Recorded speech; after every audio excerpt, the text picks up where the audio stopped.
রাজাপুরে সাংবাদিকদের সাথে মতবিনিময় করেন বিএনপির চেয়ারপারসন বেগম খালেদা জিয়ার মাননীয় উপদেষ্টা।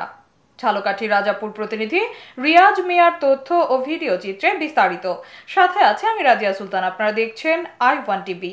ঝালকাঠির রাজাপুর প্রেস ক্লাবের আয়োজনে 1 অক্টোবর রাত 10টায় প্রেস ক্লাবের সভাপতি মোহাম্মদ মনিরুজ্জামান খান এর সভাপতিত্বে প্রধান অতিথি হিসেবে সাংবাদিকদের সাথে মতবিনিময় করেন বিএনপির চেয়ারপারসন বেগম খালেদা জিয়ার মাননীয় উপদেষ্টা, বিশ্ব ব্যাংকের সাবেক জ্যেষ্ঠ স্বাস্থ্য ও পুষ্টি বিশেষজ্ঞ, ঝালকাঠির কৃতি সন্তান ডক্টর জিয়াউদ্দিন হায়দার। বিশেষ অতিথি হিসেবে উপস্থিত ছিলেন ঝালকাঠি প্রেস ক্লাবের সাধারণ সম্পাদক মোহাম্মদ আক্কাস শিকদার, ছাত্রদলের কেন্দ্রীয় কমিটির সাবেক সহ সাংগঠনিক সম্পাদক গোলাম আজম সৈকত, ব্যারিস্টার মঈন ফিরোজী, বিএনপি নেতা মোহাম্মদ রফিক হাওলাদার ও অবসরপ্রাপ্ত কর্নেল মুস্তাফিজুর রহমান। রাজাপুর রিপোর্টার্স ইউনিটির সভাপতি মইনুল হক লিপু সহ বিভিন্ন সংগঠনের সাংবাদিকরা উপস্থিত ছিলেন।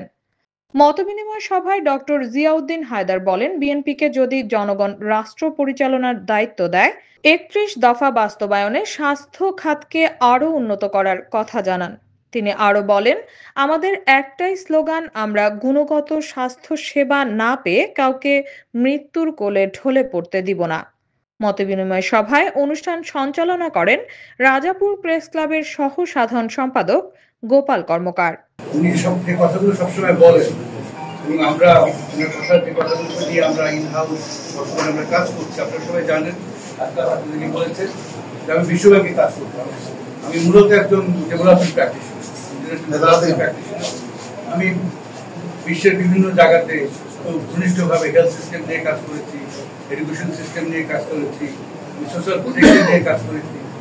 আপনারা আফ্রিকাতে বলেন, ল্যাটিন আমেরিকাতে, ইস্ট এশিয়াতে, সাউথ এশিয়াতে বিভিন্ন দেশে আমার কাজ করার সুযোগ হয়েছে এবং আমি মনে করি যে আমি একজন ডেভেলপমেন্ট প্র্যাকটিশনার হিসেবেই বিএনপিতে কাজ করতে চাই। এইটাই আমার আদেশ। আমার মনে হয় যে ভবিষ্যতে এই ডেভেলপমেন্ট নিয়ে কাজ করাটাই হবে আমাদের রাজনীতিতে সবচেয়ে বড় রাস্তা। এতক্ষণ সঙ্গে থাকার জন্য ধন্যবাদ। I1 টিভি নিয়মিত আপডেট পেতে ভিজিট করুন আমাদের ওয়েবসাইট, ফেসবুক, ইনস্টাগ্রাম ও ইউটিউব চ্যানেলে।